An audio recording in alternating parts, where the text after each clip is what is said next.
United States of Lead is an informative podcast that may contain sensitive material and the occasional F-bomb. Listener discretion is advised.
Welcome to United States of Lead, a podcast about crime, mental decline, and the lead thread that links them.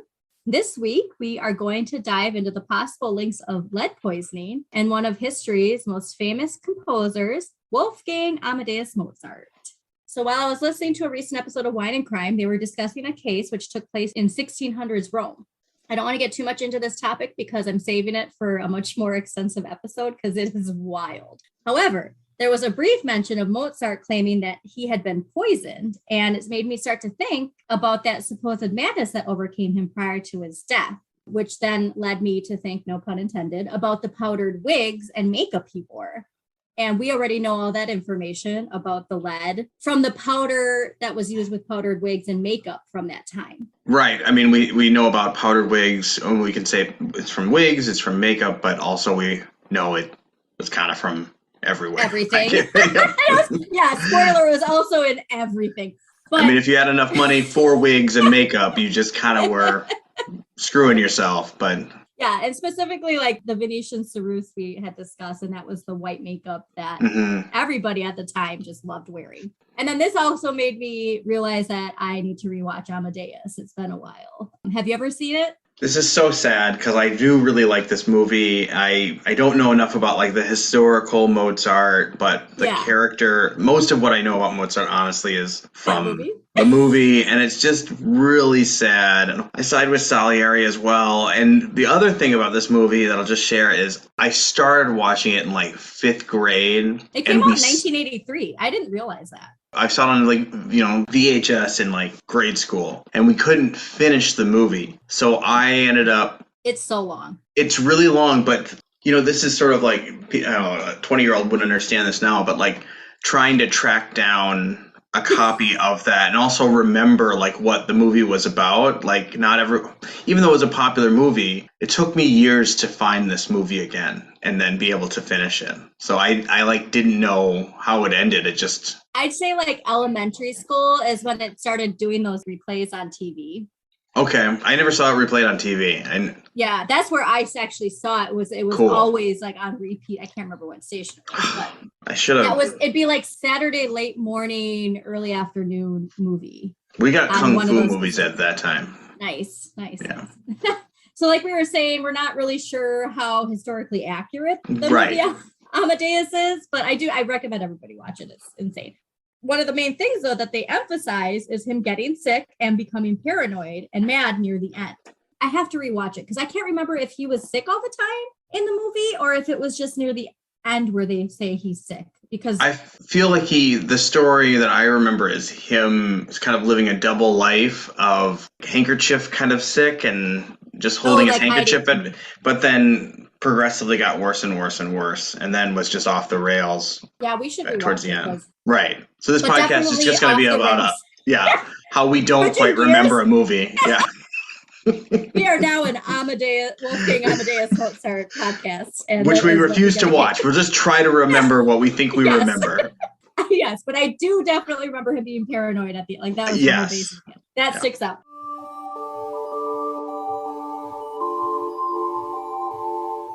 So let's dive into the life of Mozart.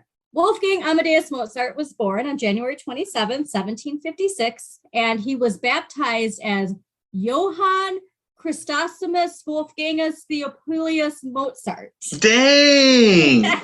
So say that 10 times fast. I can see why he decided to just go as Wolfgang Amadeus Mozart, which I thought was a long enough name to begin with. And also, there's not even Amadeus. Yeah, I was just thinking, like, what does that mean, and why was that? Whatever. Yeah, you do you. To love God. Amadeus means to love God. All right, good to know. Fun facts. So he was born in Salzburg in the Holy Roman Empire. Mozart was the youngest of 7 children, but 5 of those children died in infancy. Tough times. Yeah, man, that's just the way it was. Yeah, it's like 5 of those children died in infancy, aka normal Tuesday back then. Like it's just. Yes. Did you see that New York declared a national emergency for polio? I did not see that. Yeah, like 2 days ago. Oh my God. Yeah. What is happening? We laugh about that now, but those times apparently might come back. Vaccinate your children, please. Anyways. Just take the jab. Anyways, Wolfgang Amadeus created his first musical composition at the age of 4 or 5, which I feel like a failure now. But right. That's tough. And also, Ruby, let's get going. You just turned 4. Where's that composition? I want to see it. And apparently the Mozart family was like the Partridge Family, which I didn't know. I love this. His father, his sister, and him traveled and toured as a family from 1762 to 1773. So almost 10 years. Now, some of this travel was on and off, but one of their musical tours lasted 3.5 years, which is fucking insane because he was like 6 at the time. So he was 6, and when they were done, he was 9. Is that? Well, we're going to continue going through this, but just the fact that he's that old on the road, living tour life with his dad and sister. Was his sister older? Yes. So what did she do? You know, there's pictures. Hold on a second. She might have just sang. Let's see here quick. Because they have a picture of them performing together on the road. It looks like his dad played the violin. He played the piano. I don't know. What the fuck is she holding? I don't know. Yeah, she just sang. That's just a piece of the composition. So yeah, so she was the lead singer. Dad was the violinist, so he was like the bassist. And then Mozart was like lead guitar because he was the pianist. Awesome. So they're the Partridge Family. They're touring all the time. What I noticed too, when we just looked at that picture, is that they're all wearing those powdered wigs. Right.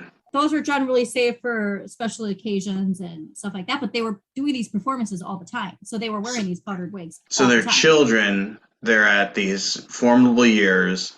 Yes. And they're at these constant special occasions, and they're performing. So, like, this is not a light caking of makeup and hair powder. And it's not infrequent. It's all the time for like 10 years. Wow. And also, I know that we talked about lead poisoning from powdered wigs, but just a little refresher from English history authors. All our sources, always in the episode description of every website, quote, "The powder was often highly toxic since it was made from white lead." And this is specifically the powder that goes on the wigs. Okay. The wives covered their face with a conical mask while the dresser applied the dusty powder, because otherwise the ingestion of lead would have been really unpleasant, leading to nausea, dizziness, headaches, paralysis, in some cases, even death, end quote. Maybe I'm making this up. I feel like in the movie they show that. They have this skit. Yeah, really maybe it's we need to rewatch it. Yeah. I really like continue to speculate, but we really need to watch it. But again, I just have to remind nausea, dizziness, headaches, paralysis, because paralysis is gonna come up again. So just so sad. This is gonna get so sad. Oh, absolutely. And remember that 100% of lead that's inhaled is absorbed. Whereas, so if this is just the dust, as you will, if it's being inhaled versus being ingested, those are 2 different things. So we have to keep that in mind too. Whatever this mask is, like, it's not some kind of hermetically sealed plastic device. It's like, it's probably a decorated cloth that probably horribly shapes to someone's face, a human face. They're on the road for 10 years. I highly doubt they did this every time. It seems like a lot of work for when you just got to go quick perform in your you just get used to getting out of your carriage and you just have to go quick. You put on your wigs quick and your makeup and boom. Yeah. No, it just became normal. Yeah. So what's also interesting from this article where this information is, quote, The powder disappeared from use almost overnight in 1795 after the Duty on Hair Powder Act. And within a few years, also, fashion changed and powdered wigs were no longer popular. So they taxed it? Yes. Huh. And that was their way of getting rid of it. So there were still people that used it, right, but it was only for like top. And those are people who could have the, process to like minimize exposure. So in 1794, was there some kind of movement or legislation, or did people kind of like piece this together? Like, we need to get people to stop using this. I'm not sure, but Mozart did die in 1791. Maybe that was the cat. Oh, wow. Yeah. And now, granted, we're just going to get to all this. Okay. Just speculation. And Mozart's not the only person at that time dying in this manner. Yeah. This supposed madness that overtakes them with sickness, like violent vomiting and headaches and fainting. He wasn't the only one dying in this manner. That's just something to note, that there were other people dying exactly like this as well. A lot of people. But anyways, back to his Partridge Family days. So the family was touring so much and conditions were really no bueno that they all supposedly endured near fatal illnesses like all the time. So according to an article from the Royal Society of Medicine, quote, in 1762, Wolfgang suffered from catarrh, which it sounds a lot like RSV because it's, quote, an excessive discharge of buildup of mucus in the nose and throat, and it's associated with inflammation of the mucous membrane, unquote. He was treated with something called black epileptical powder and Margrave powder, both of which are used as anti-epileptics due to his feverish condition. So it's kind of like a preventive. I love that even back then they realized that fevers can turn into convulsions, which I didn't even realize until like I had a kid. So, but fun fact, the black epileptical powder also apparently contained powdered hog skulls. So, that sounds legit. But I couldn't find a lot of information about these things. So the other powder, the Margrave powder, has a bunch of stuff in it. And it's just fascinating. And there's also this article I linked where I got the information about that powdered hog skulls. And the dude who wrote it clearly was like high off his balls. Like the way that he writes is just hilarious. This was someone who used this stuff? Is that? Yeah, it's a guy who's advocating for the use of it.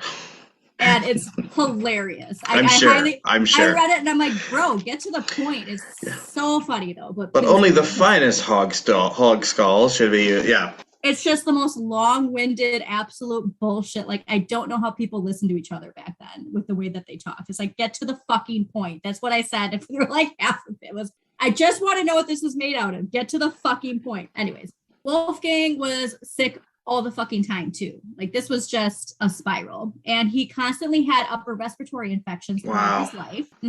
And so this also reminded me too, just a side note of how Chopin was also started touring at a young age, and he was always sick all the fucking time and died in a same like despair, miserable manner. It's just very interesting how the trajectory, now they lived quite a distance of time away from each other as far as history is concerned, but there's a lot of parallels to the two of them, which I didn't really realize at first. I'm sure they both were around a lot of lead. Yes. And Chopin, I still safe guess. I still really hope that I can get to a place where I can finish my Chopin screenplay because his life. We all hope that. Yeah. Unbelievably fascinating. So I read also one of the main reasons they were sick all the time, which is super interesting, besides the traveling conditions, was that their immunities were not acclimated to the local illnesses during an epidemic time in history. Fascinating. Yes. So these poor kids and dad, but the dad really didn't get sick like them. And that's what's really fucked up. But these poor kids were just constantly getting introduced to these new illnesses that their bodies weren't acclimated for. And spoiler, it did not build their immunity like anti-vaxxers trying to say. Yeah. It didn't seem like his sister was as chronically ill as him, but also to remember that she was older than him. I think when he was sick, she was 6 years older than him. That's so interesting. Like, I wonder if it was because things were so slow, and I mean, everything was connected, of course, like there were roads or whatever from town to town, but there certainly wasn't the kind of travel that we see today. And there certainly wasn't the sort of shipping infrastructure that we see today. So like, is it because different towns would have had time to just basically make their own version of the disease? You know, if we think of it as COVID, and COVID has different iterations, or what's the word, variants? Variants, yeah. Yeah, like if it was, they're like little islands. Like subvariants, yeah. Yeah. So they just, like, you build up an immunity in Salzburg, and then you go to Belgium, and it's a new thing, even though it's the same thing. Yeah, I'm not really sure. Because, like, I mean, there's illnesses that we don't see that are in other countries and stuff like that. It would be interesting. I'd love to get into that, though. That's really, it's just sad. They just got to slam the 1, 2, 3, 4, 5, 6 punch on that. You're living on the road, and like I said, this isn't like you got a fucking tour bus with all the amenities. You're in like a goddamn stagecoach. There's like pouring rainwater coming into. So, and where are you sleeping in between? Are you sleeping like? Yeah. Sleeping in some inn? I don't know. It sounds terrifying. So anyways, in 1767, Wolfgang was struck by smallpox. So he just keeps like getting the hits. Oh my God. The hits keep on coming. Honestly, with how much he was sick though, and with such severe sicknesses, it's kind of impressive that he did live to 35, if you think about it. It really is impressive. And I guess we should be grateful for the genius that we were able to. It's wild. And like I said, as far as like the parallel to Chopin, it's the same thing where it's like, man, with how much they did in such a little span of time and with how sick they were. Oh, yeah. Can you, when you're sick, are you thinking of writing like a fucking symphony? I can't write an email. Yeah, that's what I mean. I can barely change my out of office. Like, I'm not coming in today. It's wild. So Wolfgang was apparently given those powders that I had mentioned all the time when he was sick. Like his dad was just constantly. More powders, son. Yes. Have you had your powders yet today? Yes. Oh my God. So his father also gave him tamarind water often. I was thinking turmeric, but tamarind. I know what tamarind is. But I found it interesting because we had discussed how one of the most common exposures of lead recently is tamarind candy from Mexico. Now, it's not the actual connection to lead poisoning because the lead poisoning from that is coming from the factories, but I just found that interesting having that connection of tamarind specifically. So even with all of this again, at 8 years old, he composed his first symphony. So he's fucking on the road, suffering from smallpox, touring, and he still composes his first symphony. When I was 8 years old, I literally got a battery stuck in my ear. I love it. Oh, it's so amazing. So in 1778, his mother died in Paris. This is just awful. This is so sad. I know, it's a great transition from the battery in your ear too, but which is also sad, but like not nearly, yeah. When his mother died, the illness caused headaches, shivers, diarrhea, deafness, delirium, and coma. Yeah. And on her death certificate, it claims that she died of heart disease. What does heart that disease sound like? Yeah. Andrea, I think you just copied and pasted symptoms and cause of death for lead poisoning. You might need to rewrite this. Did I copy and paste the wrong thing? Oh, wait. And again, this is from the medical journal that stated from 1778. Yes. So this medical journal also states that doctors were giving her wine with rhubarb powder, which just as you know, her medicine. And this is horrible. Of course, that's the medicine. You know, if it's not cocaine, it has to be wine. But especially women were always given the most fucked up shit for their illnesses. But this is the worst. Even though she was constantly asking for fresh water, they refused to give it to her. So this poor woman was just like, please, I just need water. I just need water. And give me a glass of water. We're doctors. We know better. You need rhubarb powder and wine to make you feel better. And she dies. So that wine was probably also just chock full of lead. Because remember how we read in the 1600s, there was that rise of leaded wine again. I recommend an intensive rhubarb treatment with a fine Chablis. The woman just wanted some fun. They refused to give her water. Might have been living off of wine. Wine, yeah. How can you imagine just like being, all you want is water? And they're like, no, sorry. You're just a woman. You don't know any better. Have this wine. I can relate to this. I had a really difficult back surgery or back problem where I had to get some like major surgery. And when I was going around to doctors trying to get help, one doctor told me, I was 23, and he was telling me like, well, really, we should probably just start you on like an ibuprofen regimen. It's like, you're just too young for it to be a real problem. So, is the problem that I don't have enough ibuprofen in my body, or is the problem like that something might be wrong with my bone structure? Something's wrong with me. Yeah.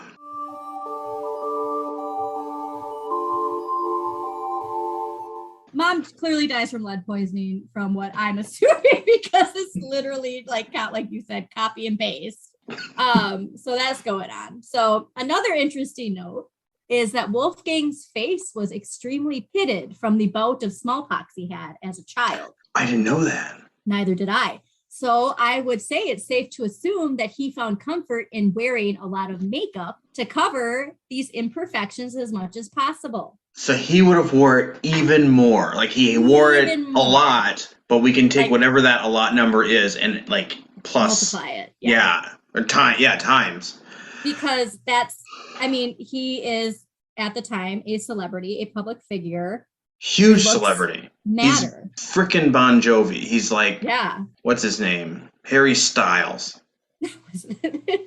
Side note, did you see that shit? What's that? Him spitting on Chris. Oh, which Chris is it? Did he spit on him? Chris Pine? Well, there's controversy about it. He clearly spit on him. Yeah. Like there's some weird fucked up shit going on. That can of worms is wild.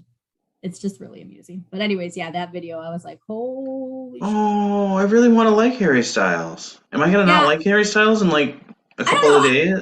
What's going on? Well, this is what I heard is they were filming this movie at the time Olivia Wilde and Harry Styles had an affair. This led to her and what's-his-face's divorce. Ted Lasso.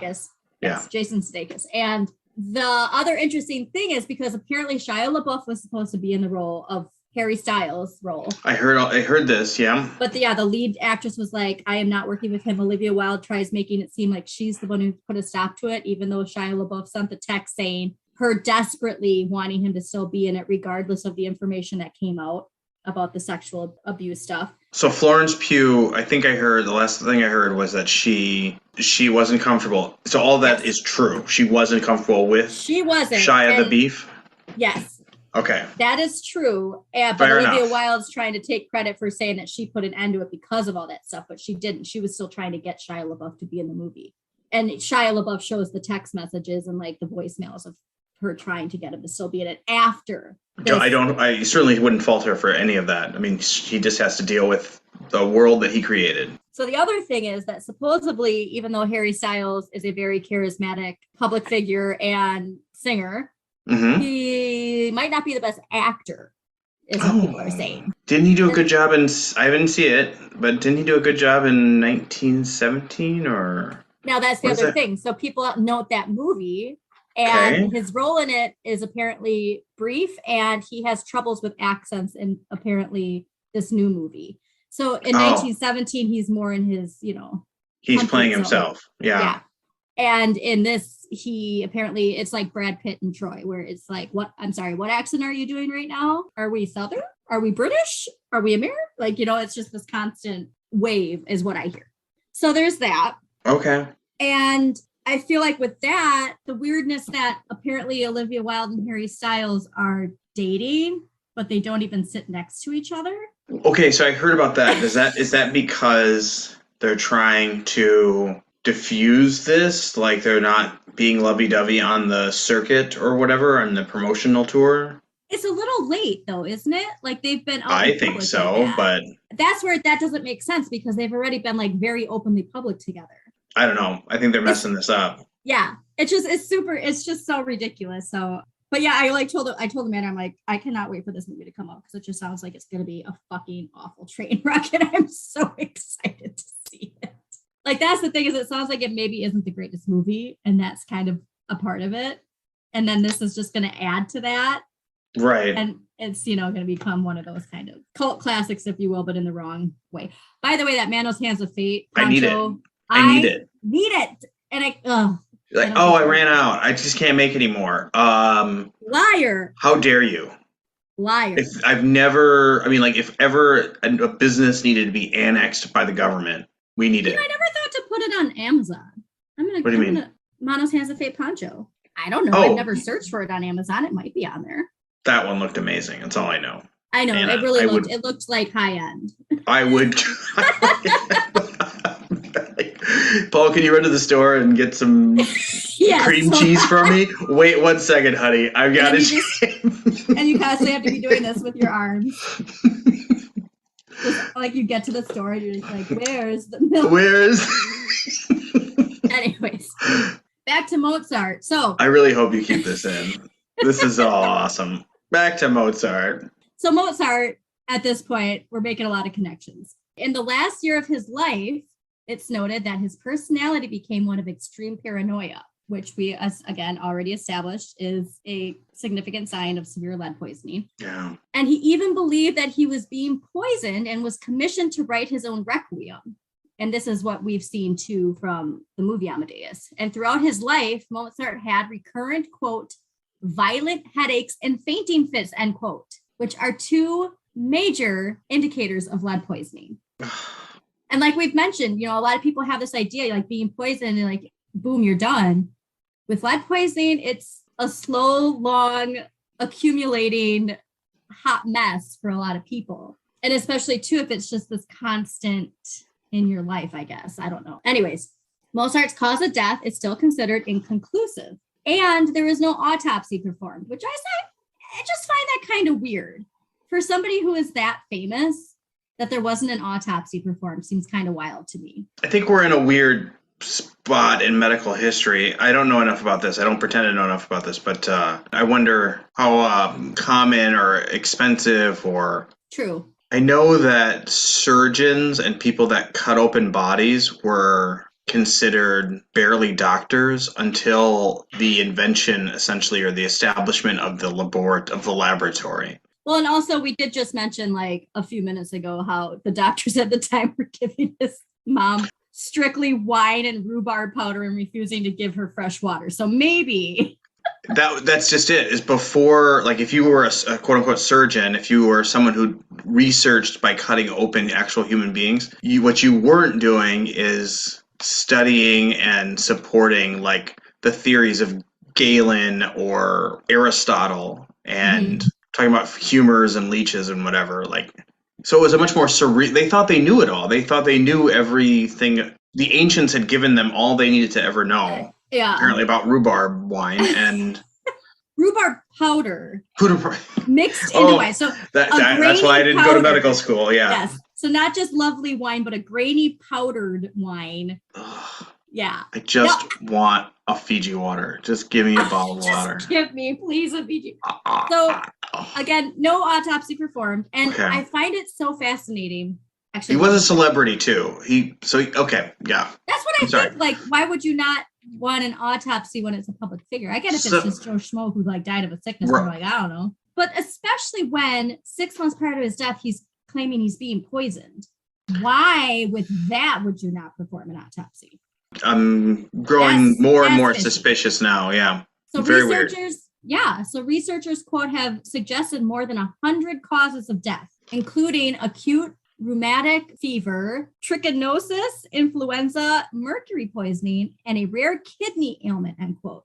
Now, highlighting again, kidney issues also related to lead poisoning. It's interesting because they highlight mercury poisoning, but I didn't see lead poisoning. I am adding that to the list because of everything. 1,000%. Yeah. So the paper that I read from the Royal Society of Medicine speculates that his death was a result of hypertensive cerebral vascular disease. What causes hypertension? Yeah. Lead poisoning. And they even make a note that his blood pressure was never taken. So they don't know whether or not he had high blood pressure in this article from the Royal Society of Medicine. So we can't speculate on that, but I'm going to go out on a limb and say that he had high blood pressure, especially with all those fainting spells too.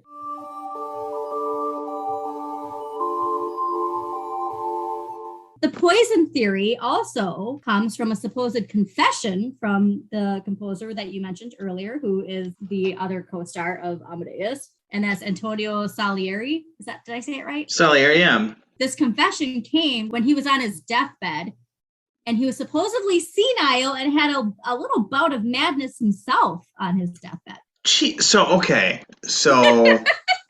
Mozart really did think he was writing his own Requiem. That's true, right? Like he had that paranoia. He had that belief. Mm-hmm. Okay. And then Salieri is saying, like, yeah, like a kernel of perhaps truth in the story, or like there's some factual. I just love that they write off this groundwork. Yeah, this confession, though, on his deathbed is, whatever, he's senile. You can't believe anything he says. But he fucking said it. Right. Now, granted, he had several years of people speculating that he was. So it could, that was already in his head, I guess. But again, a reminder that Mozart told his wife 6 months before his death that he believed he was being poisoned by aqua tofana, which contains arsenic and lead. And so that's a very specific concoction that he believed. And that's something that is going to be the topic of another future episode because that's connected to 1600s Rome. Okay. So we need to watch this movie again. I think this was in the movie. I think this was. It was, right? Well, yeah. I definitely him being paranoid, and the movie leans hard on Antonio being the person who's causing these hallucinations, if you will. Because he thought there was that figure who was giving him the money and having him do all these things. And it supposedly was actually this guy. In the movie, was he poisoning him too? I remember him don't remember. I can't remember. We really have to watch this movie. I hope there's some huge Amadeus film buff who's like, God damn it! Just yelling at us right now. Yeah, well, let us know. I definitely know he was in charge of the paranoid manipulation of hallucination. I remember when one of the things, and I remember piecing this together when I saw it as a child, he corners a maid and then says, how are they getting their money? And he was selling these, he had 6 gold trinkets or whatever number. That person can yell at us in the comments. And he was like, tell me when it's down to 2, and then he made his approach, and I was like, oh, he's waiting till he's at the edge, and then he's gonna offer something. And I was like the people smart. Came to Brett Kavanaugh. Oh, exactly. Yeah. Tell me when he's at his absolute most destitute, and then we'll get it. Yeah, because that's the thing too that I didn't touch on is that and it's the same too with Chopin. They got to this point where the money just wasn't there. Mm. So Amadeus too, at both of them, sick as they are and desperate, if you will, mm-hmm. It's sad. And especially for somebody who's so brilliant. Yeah, he kind of really just got the short end of the stick in life.